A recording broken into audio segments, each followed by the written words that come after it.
I'm Rena Greenberg. So often when we're going through a difficult time in our lives, it's so easy to want to give up hope. Sometimes we don't see any good in the situation at all, and it's difficult to be optimistic. In fact, we may feel the opposite. We may feel a sense of despair and feel like the dark cloud is never going to leave. But it's so important to remember that no matter what we go through in our lives, no matter how difficult, whether it's grief, whether it's loss, maybe loss of health or some kind of a loss of trust that happens to us, no matter what it is, we have to realize that there's always a gift waiting for us, even if it doesn't seem that way at the time.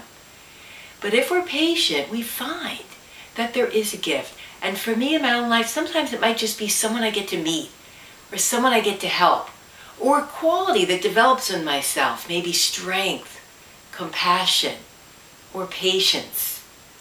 And this is certainly true for me in many areas of my life, but especially regarding how I got into the field of hypnosis, how I got into the field of helping over 100,000 people to lose weight, to stop smoking, to achieve their goals, to build confidence in their lives.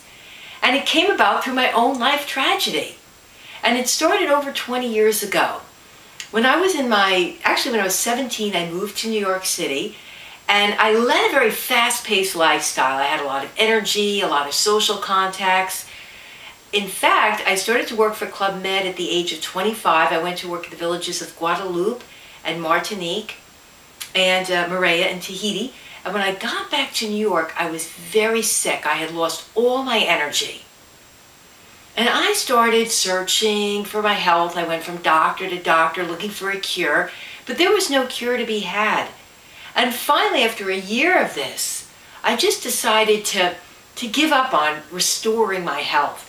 I realized that I was developing the identity of a sick person. That's how I was starting to see myself, and that's how other people were starting to see me. And I didn't want that at all. So I decided I'm just not going to be sick anymore. Well, 3 weeks later, I ended up in the emergency room of Brooklyn's Methodist Hospital. And I was whisked into the ER, and I thought for sure that they would just send me away and tell me there's nothing wrong with me, the way all the other doctors had. But instead, I remember this lovely Swedish doctor, he leaned right into me. He said, "Rena, we need to admit you." And I said, "Admit me? That's impossible. I have a test tomorrow. I'm going to be working the next day." And he said to me, "Your heart rate is in the 30s. 30 beats per minute." He said, "The only thing keeping you alive is your age." Well, that hit me, and I agreed. So they admitted me, and within a few days, the chief of cardiology did tests on my heart. And I remember I was surrounded by resident doctors, and at the end of the test, the chief of cardiology declared, he said, "Miss Prague," which was my maiden name, he said, "Miss Prague, you have the heart of an 80-year-old. I was 26 years old. I burst into tears. I didn't know what that meant. The heart of an 80-year-old? He, at that moment, installed a temporary pacemaker on my leg, and he gave the orders to keep that pacer off to see what my own heart would do. Well, a couple of days later, it was the weekend, and all of a sudden I started to get this chest pain. So I called the nurse, the resident doctor came in, they gave me some medication, but it didn't help. And the chest pain's getting stronger and stronger. And I called the nurse in, beautiful young Filipino woman, and I said to her, "Please turn the pacer on. The pain is getting worse. It's radiating down my left arm." And she said to me, "I can't turn it on. It's against doctor's orders." And she ran out of the room. Well, the pain keeps intensifying. Now I'm sitting up in bed. I'm clutching my chest, racked with pain. Tears are streaming down my face. And I realize I'm having a heart attack. I'm literally dying here. And in that moment, what came to my mind was the image of my mother. My mother is a German Jew. She's a Holocaust survivor. And she suffered so much loss in her life. And in that moment, as I was having this heart attack, I realized that if I were to die then, for her to lose her 26-year-old daughter would just crush her. And I prayed to God in that moment, and I did not pray for myself. I said to God, "Please, if my mother has any grace," and I knew she did because she's such a generous, charitable woman, very selfless. I said to God, "If my mother has any grace, Please let me live for her. I said, if I do live, may I live a better life. May I be on this earth to help others. May I lead a new life. May I no longer lead the selfish kind of life that I've led in the past.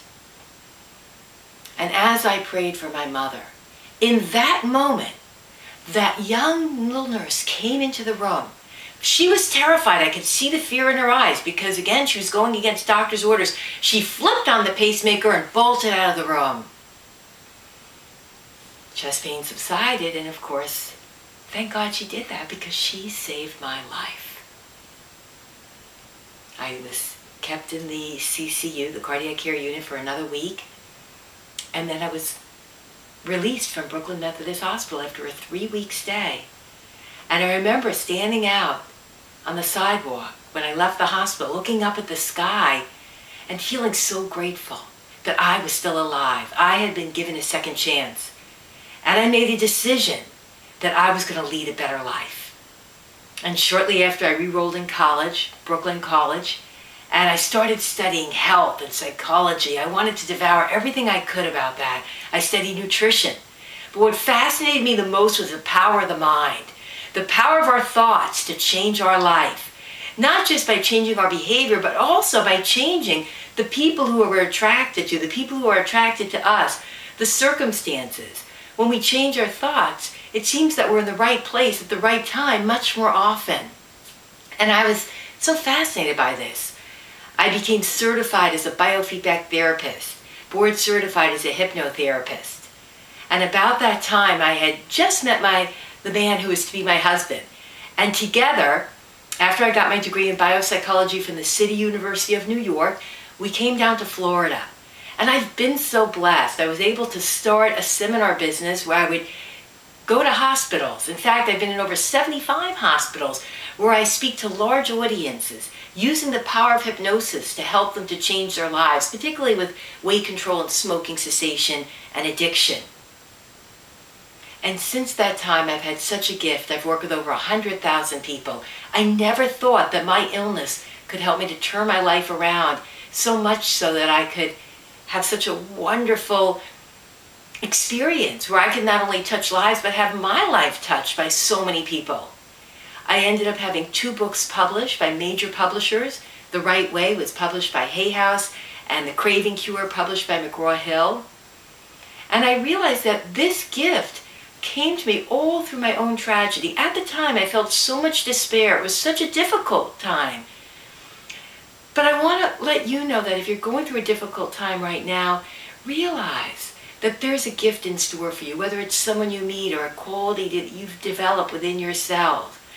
And for me, it was about constantly asking that I be used somehow, that something good come from this, and keep looking for where's the good here, and always wanting to serve. First serve myself, because first you have to heal yourself.